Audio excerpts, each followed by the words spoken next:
Hello and कैसे हो आप सब लोग। मैं हूं आशीष और आप देख रहे हैं बायोलॉजी वाला। मैं लेकर आया हूं आपके लिए next video, next chapter 11th class का मोर्फोलॉजी ऑफ फ्लावरिंग प्लांट्स।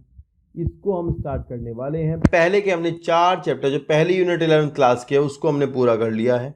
वो आपको डिस्क्रिप्शन में लिंक मिल जाएंगे, सारे के सारे सारी वीडियोस जितनी भी आपकी 4 चैप्टर में बनी है उनके। और साथ ही साथ 12th क्लास की वीडियो भी आपको प्लेलिस्ट का लिंक मैंने नीचे दिया, उसमें मिल जाएगी। वहाँ भी मैंने शुरू किया हुआ है 12th क्लास का भी। तो दोनों का हम कवर करते हुए जा रहे हैं। अभी हम मॉर्फोलॉजी ऑफ फ्लावरिंग प्लांट को कवर करेंगे। आज की पहली वीडियो है जिसमें कि हम स्टेम और रूट वाला पार्ट जो उसको पूरा कवर कर लेंगे। बाकी की वीडियोज के लिए आप चैनल को कर लेना सब्सक्राइब और दोस्तों कर देना शेयर, क्योंकि ये बहुत इंपॉर्टेंट है। इतना इंपॉर्टेंट है कि आपकी सिलेक्शन इसी पर टिका है। ध्यान रखना है बात। अगर आपने इस चैनल को फॉलो कर लिया और इस चैनल से आप पढ़ते रहे तो आपका सिलेक्शन गारंटी से होगा, कोई ताकत रोक नहीं पड़ेगी। ठीक है, चलिए शुरू करते हैं वीडियो को, ज़्यादा बातें नहीं करते हैं।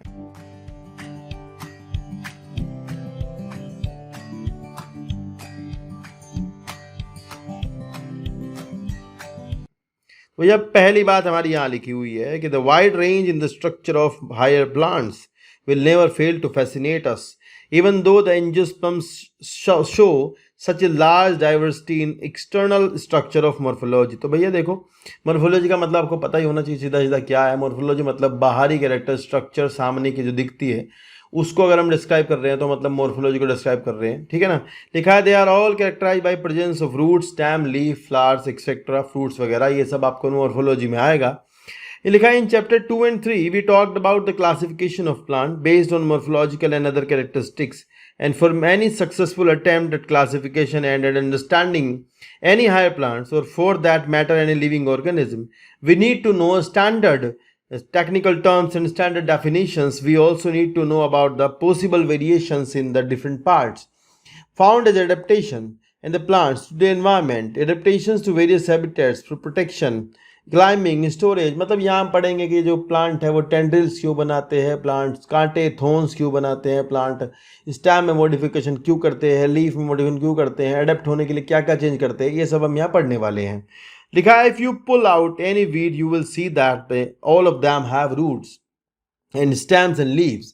They may be bearing flowers and fruits. The underground part of the flowering plant is the root system, while the जो ऊपर वाला पोर्शन होता है that is called the shoot system. तो यहाँ हम दो पढ़ेंगे, अभी रूट वाला पार्ट पढ़ेंगे आज अच्छे से और स्टेम वाले पार्ट को पूरा कवर करने वाले हैं। तो चलिए करते हैं शुरू रूट को। देखिए जी, रूट आपका सबसे पहले आप एक बात समझ लीजिएगा, आपको मैं बता दूं, एक आपका एम्ब्रियो होता है और एम्ब्रियो में एक दो पार्ट होते हैं। एक तो ये मान लीजिए आपका एम्ब्रियोनल एक्सिस है, और एम्ब्रियोनल एक्सिस के ये तो हैं आपके कोटिलिडन्स, और ये हिस्सा जो है इसका प्लेम्यूल है, और ये हिस्सा आपका रेडिकल है। आपको पता होगा एम्ब्रियोनल एक्सिस के दो पार्ट होते हैं, एक प्लेम्यूल एक रेडिकल। और ये इसके ऊपर वाला पार्ट जो इसको कहते हैं हम इपिकोटाइल, आपको याद होगा, और इसको बोलते हैं अपन नीचे वाले को हाइपोकोटाइल, है ना, कोटिलिडन के नीचे का पार्ट।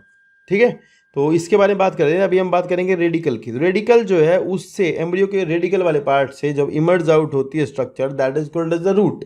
तो ये रेडिकल से जो निकलता है वो रूट होता है, उसके बारे में डिस्कस करने वाले हैं। लिखा है in majority of the dicot plant, ज़्यादातर डाइकोट प्लांट में अगर आप देखोगे तो आपको मिलेगा कि direct elongation of radicle, radicle जो है वो डायरेक्टली इलोंगेट करता है, lead to the formation of primary root. तो सबसे पहला सवाल ये है कि रेडिकल से निकलने वाली रूट को अपन प्राइमरी रूट कहते हैं, which grow inside the soil in bears lateral roots of several orders. Several order मतलब मान लीजिए रूट है तो इसमें primary root, secondary root, tertiary root, इस तरह से ब्रांचें बनेंगी।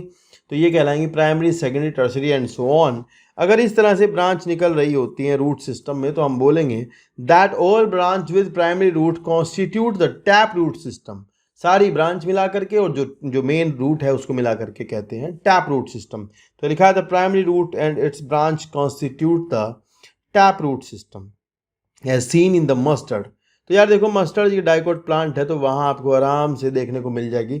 डाइकोट प्लांट्स में ध्यान रखना, डाइकोट में और जिम्नोस्पर्म में आपको दोनों में आपको टैप रूट सिस्टम देखने को मिलेगा। जबकि हम आगे पढ़ेंगे कि मोनोकोट्स में जो ग्रासेस आपके होते हैं, मोनोकोटिलिडन प्लांट में ये वाला नीट में स्टेटमेंट आता है कि जो प्राइमरी रूट होती है, प्राइमरी रूट मतलब कि आपका जब जो रेडिकल से रूट निकलती है वो ख़त्म हो जाती है, वो शॉर्ट लिव्ड होती है और ख़त्म हो जाती है।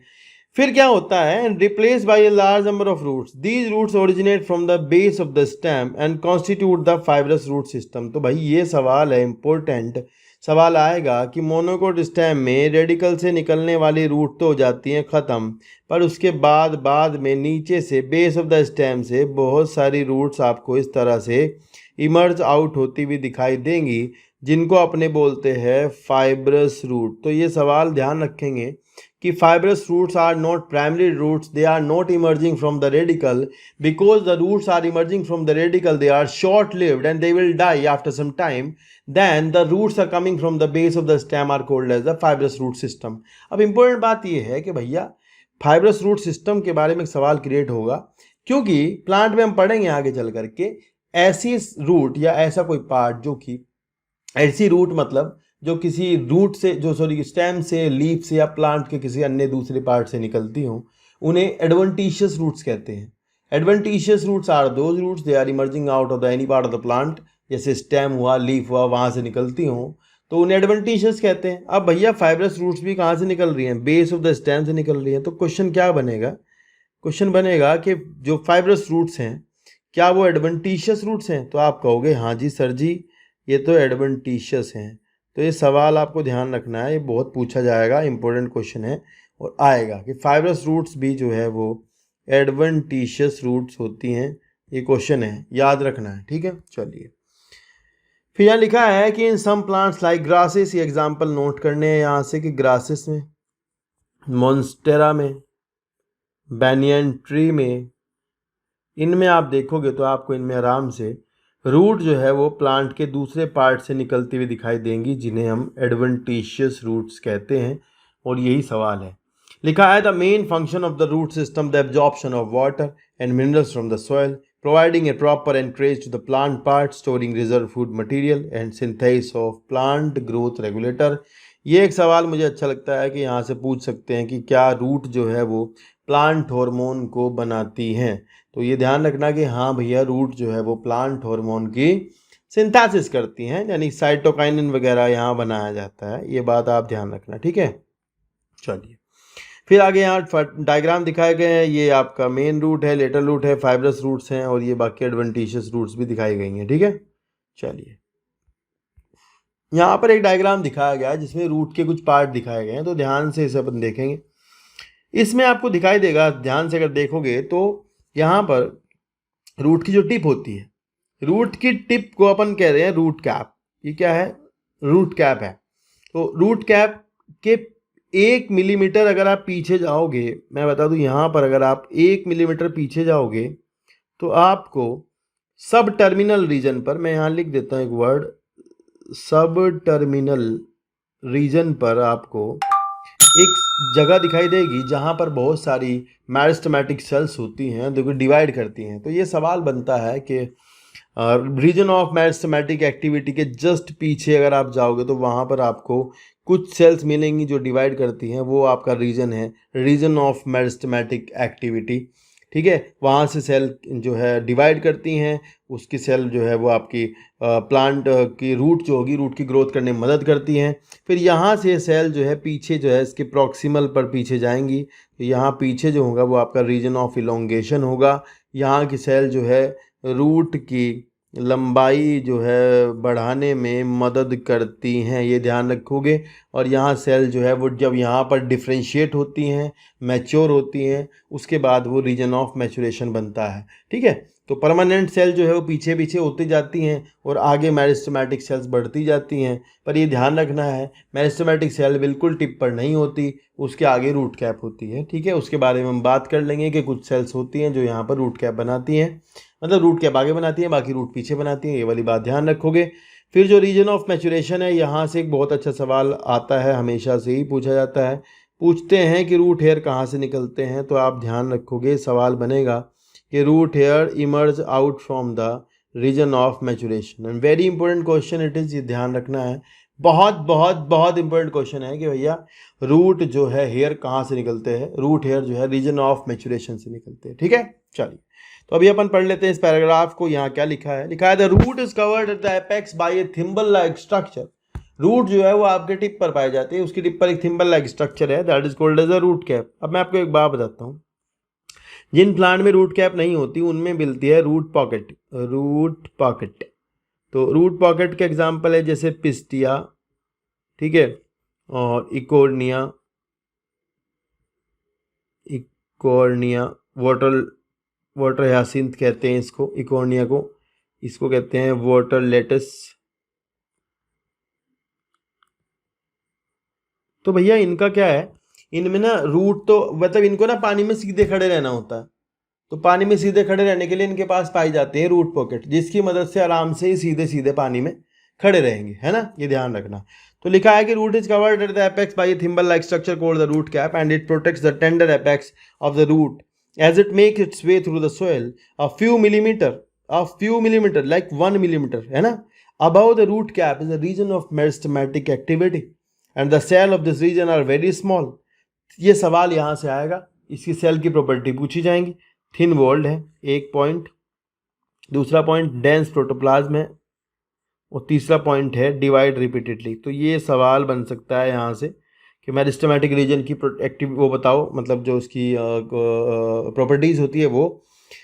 फिर लिखा है कि the cell proximal to this region, मतलब इस रीजन के थोड़ा सा पीछे जाओगे तो आपको वहाँ पर रैपिड इलोंगेशन देखने को मिल रहा होगा। वो रीजन जो है वो आपका enlargement and responsible for the growth of the root in the length। तो सवाल यहाँ से आएगा कि कौन सा रीजन जो है वो रूट की लंबाई बढ़ाने में मदद करता है। तब आप बताओगे कि भैया जो रीजन है आपका वो है रीजन ऑफ इलोंगेशन, वो रूट की लंबाई बढ़ाने में मदद करता है। And this region is called as the root of region of elongation. The cell of the elongation zone gradually differentiate, ये मार्क करेंगे आप कि इस रीजन की जो सेल है वो ग्रेजुअली डिफ्रेंशिएट करती हैं, मतलब अपनी शेप बदलती है। जो भी मॉडिफिकेशन करना हो, पैरेन्काइमा बनना हो, कोलेन्काइमा बनना हो, स्क्लेरेन्काइमा बनना हो, कुछ भी बनना हो वो बन जाएगी और फिर मैच्योर हो जाएंगे, और फिर रीजन कहलाएगा रीजन ऑफ मैच्योरेशन। सवाल आएगा from this region some epidermal cell modified into unicellular root hairs. ये सवाल यहाँ से बनेगा कि रूट हेयर जो है वो आपके यूनिसेलुलर स्ट्रक्चर होते हैं, क्योंकि वो इपिडर्मल सेल का मॉडिफिकेशन होते हैं।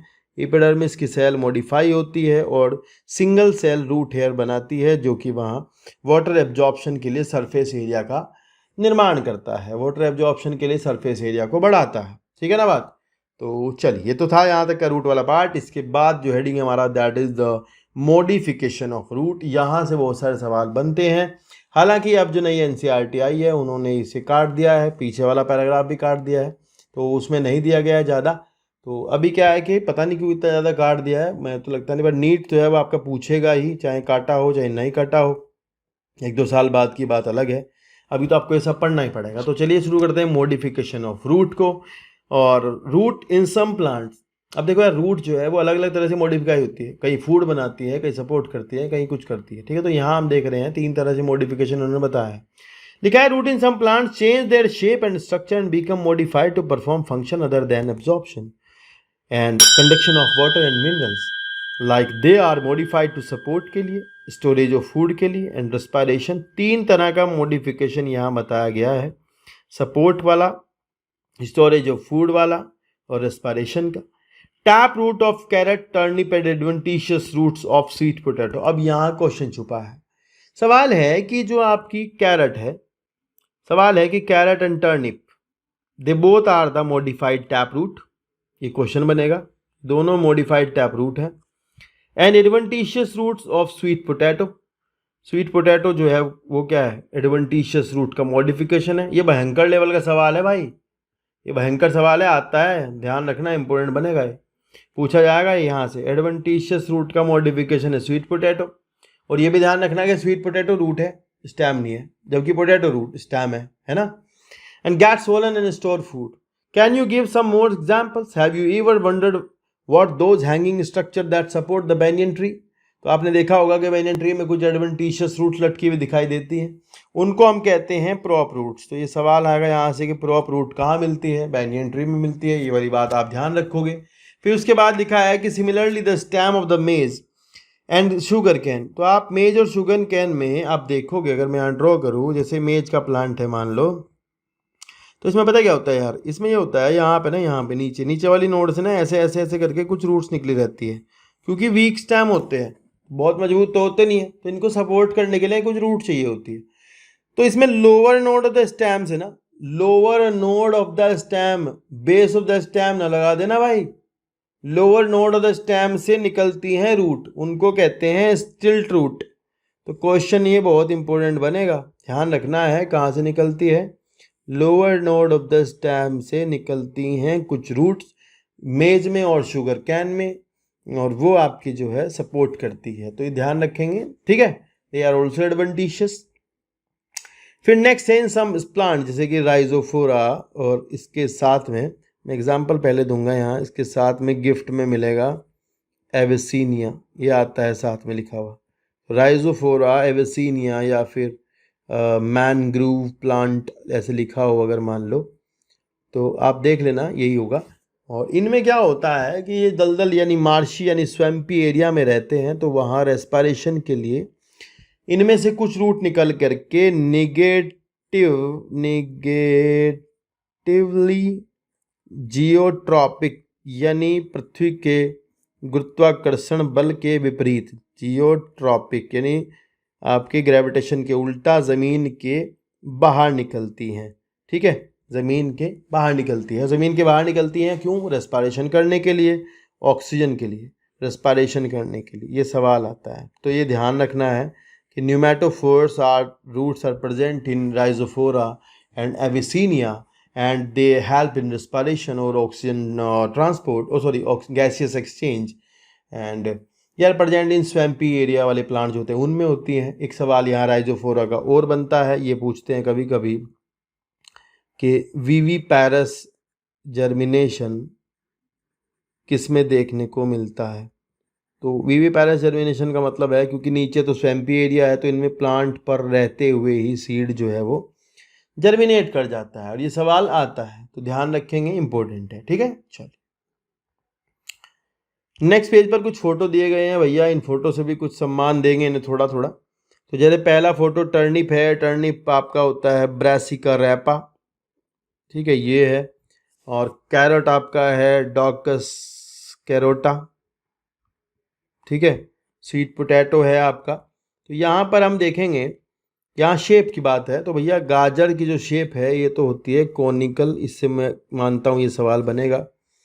और ये जो है इससे आपका सवाल बनेगा कि इसकी शेप जो है वो नैपी फॉर्म है, नैपी फॉर्म, ठीक है। इसकी भी टर्निप की भी वही होती है। और जो चुकंदर होता है आपका बीट रूट, बीट रूट की भी जो शेप होती है वो नैपी फॉर्म ही होती है, ठीक है। और मूली की शेप अगर आप देखोगे रेडिश जो होती है, उसकी शेप आपको बताऊं तो उसकी शेप आपकी स्पिंडल शेप होती है।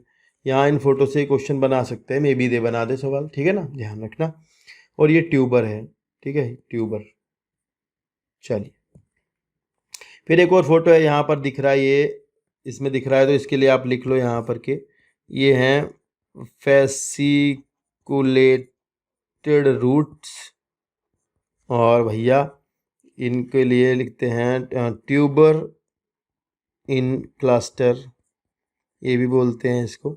ये मिलती है एस्पैरागस एंड रस्कस में, और ये लिलिएसी फैमिली का मेंबर है, वेजिटेबल्स में वहाँ पे दिया है लिलिएसी फैमिली, ठीक है। तो ये सवाल इसके बन सकते हैं कुछ कुछ, है ना बेटा। चलो तो ये नोट कर लेना, इंपॉर्टेंट है भाई ये फोटो वोटो सब, क्योंकि यार देखो नीट है ना, तो नीट उल्टा सीधा फोटो सोटो ऊपर नीचे समरी, क्वेश्चन बैक क्वेश्चन इधर उधर कूड़ा सब जगह से पूछा जाएगा, क्योंकि इसकी पेपर की औकात ही यही है, लेवल इसका यही है, इससे ऊपर नहीं जा रहा है, ठीक है। इसमें भी बच्चे फेल हो रहे हैं, पता नहीं क्यों फेल हो रहे हैं, इसके बारे में जान नहीं सकते, पर ये आसान है और ये होना चाहिए, मतलब आप कर सकते हैं, इतना टफ नहीं होता है, ठीक है। चलिए फिर है हेडिंग आपका द स्टेम, तो यहाँ फिर स्टेम के बारे में बात होगी, ऐसे ही स्टेम की मॉडिफिकेशन देखे जाएंगे, स्टेम का फंक्शन देखा जाएगा। तो चलिए शुरू करते हैं। लिखा है what are the feature of the distinguish a stem from the root. The stem is a standing part of the axis bearing branch leaves flowers fruits it develop from the, तो ये प्लिम्यूल से जो उगता है वो स्टेम होता है। ये सवाल है कि it develop from the plumule and the stem bear node और इंटरनोड। तो भैया ये एक इंपॉर्टेंट क्वेश्चन है, roots do not have node, root के पास नोड नहीं होती और इंटरनोड नहीं होती। स्टेम का ही कैरेक्टर है कि उसके पास रूट नोड और इंटरनोड दोनों होती है। तो लिखा है कि the region of the stem where leaves are borne called node. तो एक और सवाल ध्यान रखना कि मान लीजिए ये स्टेम है और ये नोड है, ये भी नोड है, ये भी नोड है। भैया यहाँ एक छोटी पत्ती है मान लो ये, और इस पत्ती के अगर एंगल पर यहाँ देखोगे आप यहाँ पर, तो यहाँ आपको एक बड दिखाई देगी and that is called as the axillary bud. उसे हम क्या कहते हैं? एक्सिलरी बड कहते हैं। क्या कहते हैं? एक्सिलरी बड। ये और ये लीफ है, जो नोड से लीफ निकलती है एक्सिलरी बड होती है एंगल पर। एक्सिलरी बड जो है भविष्य में ये आपका यहाँ से निकलने के बाद ब्रांच बनाएगी, ठीक है, इट विल फॉर्म ब्रांच और समथिंग एल्स। यहाँ ये मान लो ये थोन्स बना सकती है कुछ कांटे, ये यहाँ पर जो है टेंड्रिल बना सकती है, डिपेंड करता है, ठीक है, ये ध्यान रखना। पर ये यहाँ पर नोड पर एक लीफ होती है, ये ध्यान रखना आप, ठीक है। पढ़ते हैं। लिखा है the region of the stem where leaves are borne are called as the nodes while the internode are the portions between the two nodes. The stem bear buds which may be terminal और axillary, किनारे पर भी हो सकती है और axillary इस तरह की होगी। Stem is generally green when young and later become woody in dark brown. The main function of the stem is spreading the branch, bearing the leaves, flower, fruits. It conducts water, mineral and photosynthetes. तो ये word किताब में एक ही जगह है, फोटोसिंथेट यानी कि जो फूड होता है उसको। Some stem perform the function of the storage of the food and support and production and vegetative propagation. तो यहाँ पर हम देखेंगे कौन फूड स्टोर करता है, कौन सपोर्ट करता है, कौन प्रोटेक्शन करते हैं, कौन वेजिटेटिव प्रोपगेशन में मदद करते हैं। तो ये सब चीज़ें यहाँ पर दी गई हैं, ध्यान से देखते हैं। यहाँ लिखा है मॉडिफिकेशन ऑफ स्टेम, तो इसमें 3-4 चीज़ें आपको ध्यान से मिलेंगी देखने के लिए। लिखा है the stem may not always be typically like what they are expected to be. Stem जो है वो टिपिकली ऐसे नहीं होंगे जैसे आपके दिमाग में है। They are modified to perform different functions like underground stem of potato. तो ये सवाल पहला यहीं से बनेगा, अंडरग्राउंड स्टेम ऑफ पोटैटो। ये पोटैटो एक अंडरग्राउंड स्टेम है, जिंजर भी एक अंडरग्राउंड स्टेम है, टर्मरिक भी अंडरग्राउंड स्टेम है, जमीन कंद भी अंडरग्राउंड स्टेम है, कोलोकेशिया कचालू भी अंडरग्राउंड स्टेम है, और ये फूड स्टोर करते हैं। तो इसके लिए मैं अपने फोटो जो अगले पेज पर दिए हैं वहाँ कुछ बताऊंगा। अभी के लिए आप इसे नोट कर लें कि भाई अंडरग्राउंड स्टेम का मॉडिफिकेशन है, पोटैटो भी, जिंजर भी, टर्मरिक भी, जमीन कंद भी, कोलोकेशिया भी। फिर लिखा है they are also act an organ of perennation, यानी कि अगले साल अगर आपको आलू उगाना है तो आप इस साल के आलू को रखेंगे, उसी को अगले साल बोएंगे, क्योंकि उसके ऊपर होती है एक्सिलरी बर्ड्स, क्योंकि वो है स्टेम का modification. That's why we can propagate the vegetable potato plant from that particular potato, ठीक है, tuber. To tide over the condition unfavourable for growth, मतलब 1 साल तक आप उसे रख सकते हैं, उसके बाद उससे आप प्लांट उगा लें। Some stem tendril which develop from the axillary bud, ये यहाँ पे लिखा है कि स्टेम के जो टेंड्रिल हैं वो एक्सिलरी बर्ड का मॉडिफिकेशन है। And are slender and spirally coiled and help in plant to climb such in gourds. Mark करेंगे, एग्जाम्पल पूछा जाएगा, सवाल आएगा यहाँ से कि gourds, cucumber, pumpkin, watermelon and grape vine, these are the example. इनमें आपको स्टेम टेंड्रिल देखने को मिलेंगे। ये बेल होती हैं सारी, इन बेल को ना प्लांट को जो चढ़ने के लिए, कहीं सपोर्ट के लिए टेंड्रिल की आवश्यकता होती है। और सवाल ये है कि टेंड्रिल किसका मॉडिफिकेशन है, तब आप बताओगे टेंड्रिल किसका मॉडिफिकेशन है, एक्सिलरी बर्ड का modification. An axillary bud of the stem may also get modified into woody, straight and pointed thorns. तो भैया ध्यान रखना, कुछ जगह एक्सिलरी बर्ड मॉडिफाई होकर के थॉर्न्स बनाती है। तो अब ध्यान रखना है कि ये जो यहाँ टेंड्रिल हैं, स्टेम टेंड्रिल और थॉर्न्स, ये दोनों होमोलोगस हैं, होमोलोगस ऑर्गन हैं ये, क्योंकि they originate from the similar origin, एक जगह से दोनों बने हैं, दोनों ही एक्सिलरी बर्ड का मॉडिफिकेशन है। That's why they are homologous to each other, और दोनों डाइवर्जेंट इवोल्यूशन शो करते हैं, ये ध्यान रखोगे, ठीक है। चलिए फिर एग्जाम्पल याद करोगे कि सिट्रस में और बोगेनविलिया में, इनमें दोनों में आपको, सिट्रस और बोगेनविलिया में आपको देखने को मिलेगा थॉर्न्स। फिर आगे लिखा है कि कुछ जगह जहाँ लीव्स जो है वो कांटे बन जाती हैं प्रोटेक्शन के लिए, उस जगह पर स्टेम जो है वो मॉडिफाइड होकर के फोटोसिंथेसिस करने लगता है। कुछ जगह जहाँ लीफ कांटे बन जाती हैं वहाँ स्टेम मॉडिफाई होकर के स्टेम मॉडिफाई होकर के फोटोसिंथेसिस करता है। जैसे कि लिखा है कि some time plant change their leaves into some modified structure, that is thorns, or the stem is working as a leaf. लिखा है the some plant of arid regions modify the stem into flattened। तो सवाल यहाँ से आएगा, अगर flattened कहा तो अपुंशा लगाना है, अगर फ्लैशी और सिलेंड्रिकल कहा तो लगाओगे यूफोरबिया। ये ध्यान रखना है भैया, फ्लैशी और सिलेंड्रिकल में यूफोरबिया लगेगा। और इसका एक मैं बता दूं, इसके लिए एक वर्ड है that is called as the phylloclade. Phylloclade मतलब, ठीक है, मतलब many internode long photosynthetic stem, that is phylloclade. तो सिलेंड्रिकल फाइलोक्लेड यूफोरबिया में होगा, फ्लैटेंड अपुंशिया में होगा। एक और चीज होती है क्लेडोड, वो यहाँ पर नहीं दिया गया है।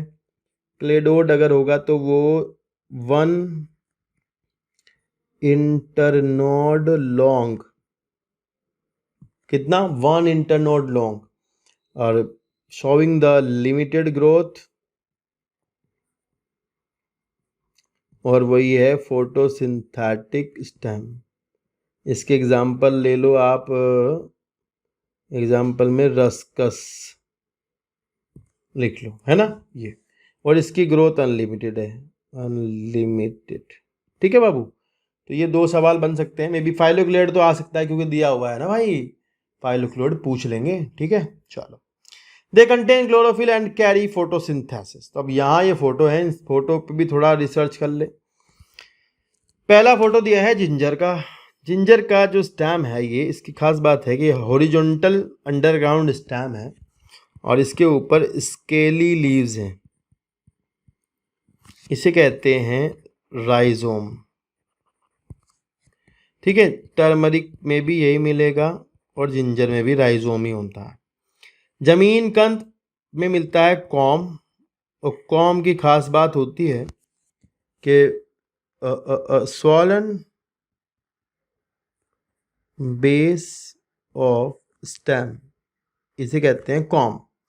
ये आपको मिलेगा उसमें भी, कोलोकेशिया में। कोलोकेशिया होता है अरवी का बड़ा भाई, कचालू। पोटैटो में ट्यूबर हैं, और पोटैटो में ट्यूबर में ये यहाँ पर एक्सिलरी बड है, इसको आई बोलते हैं अपन, है ना। यहाँ पे यहीं से नया प्लांट निकलेगा बाद में, अगर इसको बो दोगे तो ना, इसको ज़मीन में डालोगे तो। पोटैटो जो है वो स्टेम, एक तो ध्यान रखना अंडरग्राउंड स्टेम की स्टेम, नहीं स्वॉलन ऐसे लिखूंगा, swollen tip of underground stem branch, इसके कहते हैं ट्यूबर। फिर यहाँ दिखाया कि एक्सिलरी बड मॉडिफाइड इनटू टेंड्रिल, ये तो कोई बात नहीं है, देख लिया हमने पीछे। यहाँ नीचे दिखाया बोगनविलिया में स्पाइन में मॉडिफाइड हुआ है, ये भी देख लिया हमने। ये ओक्जेलिस का स्पीसीज का प्लांट दिखाया है, इसके बारे में बता दूं मैं, इसका सवाल आएगा कभी कभी, पूछ लेते हैं रनर कहाँ देखने को मिलता है, मैं अभी पढ़ाऊँगा आपको ये। तो ये ओक्जेलिस में देखने को मिलता है रनर। ठीक है, चलो अभी बता देंगे 2 मिनट बाद क्या है। तो यहाँ पे देखो नीचे दिया है, अब यहाँ पे नीचे दिया है रिप्रोडक्शन के लिए स्टैम कैसे वर्क करता है। लाइक रिप्रोडक्शन के लिए स्टैम जो है वो कैसे मॉडिफाई होता है और एसेक्सुअल रिप्रोडक्शन में मदद करता है। तो देखिए, चलिए देखते हैं। सबसे पहले लिखा है underground stem of some plant such as grasses and strawberry spread into new niche, and when older plant die new plant are formed। तो ये जो है लिखा है, ये रनर के लिए लिखा है। रनर जो होते हैं वो ज़मीन पर चलते हैं, क्रीपर होते हैं, पहली बात ध्यान रखना। Creepers are weak stems and they are present horizontally over the ground and root at each interval. हर एक नोड पर रूट निकालते हैं, बस ये ध्यान रखना। ठीक है, क्रीपर्स रूट निकालते हैं, बस ये ध्यान रखना। दे आर वीक स्टेम्स, तो उसमें से एक होता है रनर। रनर जमीन पर दूब ग्रास भी देखा होगा आपने, ये जो ग्रास लिखा है ना, इसको लिख लो दूब ग्रास। ठीक है, तो रनर का एग्जाम्पल है दूब ग्रास, रनर का एग्जाम्पल है स्ट्रॉबेरी, और रनर का एग्जाम्पल ऊपर फोटो में दिया है ओक्सैलिस। आप इसे देखो, इसमें भी आपको हर एक इंटरवल पर रूटिंग दिख रही होगी, लिखा भी है रूट अराइजिंग फ्रॉम नोड, हर एक नोड से रूट निकल रही है। तो ये रनर हुआ। तो रनर एक्चुअली ये हुआ, दिस वन, ये रनर हुआ, जो ये बीच वाला स्टेम है ना नोड के, ये रनर है। फिर अगला दिया है, अगले में आप समझो बात को। जैसे मान लो ये आपका एक प्लांट है, सॉरी ये सोयल सरफेस है, यहाँ सोयल सरफेस पर मान लो आपका एक प्लांट है, ये रहा, ये प्लांट है। तो यहाँ से इसकी एक बराबर में ब्रांच निकलेगी और वो ऐसे आर्क बना लेगी। क्या बना लेगी? आर्क, ऐसे एक आर्क बनाएगी। और फिर ये आर्क जो है जब ज़मीन को छुएगी तो वहाँ पर अगली नोड होगी और वहाँ से रूटिंग होगी, और रूटिंग के बाद इस पर ऊपर यहाँ लीफ बनेगी। तो ये जो बीच वाला है ना, ये इसको कहते हैं स्टोलोन। ठीक है, तो स्टोलोन वाले में होता है आर्क बनाता है, इसका आर्क बना के जाता है। तो ये सवाल यहाँ लिखा है, पढ़ो। लिखा है in plant like mint and jasmine, तो इन मिंट एंड जैस्मिन में स्टोलोन मिलता है। Please stolon a cylinder little branch arise from the base of the main axis. ये क्वेश्चन बनेगा, यहाँ से बेस से लगाना है, लोअर नोड से नहीं बनाना है, बेस से निकलती है branch. And after growing aerially for some time arch downward to touch the ground, और आर्क जो है वो नीचे की तरफ आती है और ज़मीन को छूती है, वहाँ रूटिंग होती है, ये ध्यान रखोगे। तो स्टोलोन जब लगाना है जब क्वेश्चन में आर्क आ जाए, बस खत्म, मिंट और जैस्मिन इसका आंसर है। फिर अगला दिया है, तो अगले में आप समझो क्या हुआ। अगले वाले में मेन बात यह है कि पानी के अंदर की बात हो रही है। अब तो जैसे पिस्टिया, इकोर्निया जो हम पढ़ रहे थे पीछे, रूट पॉकेट वाला, बस ये समझ लो कि पानी के अंदर ब्रांच लेटरल चलती है और फिर अगली नोड से रूटिंग होती है और फिर एक नया प्लांट बनता है। तो बस पानी के अंदर हो रहा है, पानी वाला एक्वेटिक प्लांट अगर ऐसा दिखाते हैं तो यहाँ इंटरनोड थोड़ी छोटी होती है, शॉर्ट होती है, ये भी ध्यान रखना, शॉर्ट इंटरनोड है। ये वाली सवाल आ जाता है कभी कभी, इतना टफ पूछेंगे नहीं, पर ये पानी के अंदर हो रहा है। तो पिस्टिया और इकोर्निया में देखने को मिलता है, इसको अपन बोलते हैं ऑफसेट। क्या बोलते हैं? ऑफसेट। यहाँ लिखा है कि lateral branch with short internode and each node bearing a rosette of plant. Short internode, ये सवाल है भाई। शॉर्ट, रनर में लॉन्ग होती है इंटरनोड, रनर होता है जमीन के ऊपर, ये है पानी के अंदर। And each node bearing a rosette of leaves and a tuft of root is found in aquatic plant Pistia और इकोर्निया। तो ध्यान रखना, एक्वेटिक आते ही ऑफसेट लगाना है, एक्वेटिक आते ही ऑफसेट लगाना है। Offset, offset is that particular stem branch which is just between the two nodes. ठीक है, ये नेक्स्ट है इन बनाना। बनाना में क्या होता है, इसमें यहाँ पे देख लेते हैं। होता यह है कि ये सोयल सरफेस है, ये अंडरग्राउंड स्टेम है, यहाँ से एक ब्रांच निकलेगी, थोड़ी देर ऐसे जाएगी, फिर ऊपर जाएगी, मतलब थोड़ी देर हॉरिजॉन्टल चलती है, फिर ऑब्लिकली ऊपर निकलती है, उससे नया प्लांट बनता है ऊपर यहाँ पर। तो ये जो है इसको बोलते हैं सकर। तो सकर मतलब ये, सकर मतलब अंडरग्राउंड स्टेम की ब्रांच जाती है, वो लेटरली जाती है, फिर ऑब्लिकली ऊपर आती है, फिर रूटिंग होती है, ये वाला सवाल। तो these are called as sucker. तो यहाँ लिखा है इन बनाना, पाइनएप्पल, क्राइसेंथीमम। ये तीनों एग्जाम्पल भाई याद करने हैं, भाई पेपर में आएंगे, ये बेकार नहीं है बिल्कुल भी, इंपॉर्टेंट है बहुत। ठीक है, बनाना, पाइनएप्पल और chrysanthemum, the lateral branch originating from the basal and underground portion of the main axis and grow horizontally beneath the soil, comes outward obliquely uprise to give leafy shoots। तो ध्यान रखना, ये sucker के बारे में definition लिखी है, समझ आई मेरी बात। तो सकर के एग्जाम्पल याद करने हैं, बनाना, क्राइसेंथीमम और पाइनएप्पल। मिंट, जैस्मिन, स्टोलोन में मिलते हैं। पिस्टिया, कोर्निया ऑफसेट के एग्जाम्पल है। रनर में ग्रास आएगा, ओक्सैलिस आएगा, स्ट्रॉबेरी आएगा, तो वो आप बता दोगे। तो यहाँ तक था स्टेम वाला पोर्शन भाई साहब, ये खत्म हो गया स्टेम वाला पार्ट, और आपको होप सो अच्छे समझ में आया होगा। एक एक बात मैंने बताई हुई है, यहीं से पेपर पूछता है, क्वेश्चन यहीं से आते हैं, ज़्यादा उल्टा सीधा मत पढ़ लेना, क्योंकि वो सब फेल होने के लिए होता है। और कॉपी वॉपी मत बनाना, नोट्स बनाना मतलब फेल होना होता है। यहाँ नोट्स नहीं चलते, क्योंकि नीट एक ऐसा एग्ज़ाम है जो ज़्यादा टफ नहीं होता, आसान होता है। तो यहीं तक हम करेंगे इस वीडियो में। नेक्स्ट वीडियो में आपको लीफ और उसके आगे वाला पोर्शन को कवर करेंगे। होप सो आपको अच्छी लगी वीडियो, और अपने दोस्तों को शेयर कर देना, सब्सक्राइब कर देना चैनल को। जिन्होंने पूरी वीडियो देखो उनका दिल से धन्यवाद है, बहुत बहुत। मिलते हैं नेक्स्ट वीडियो में, टेक केयर, बाय बाय।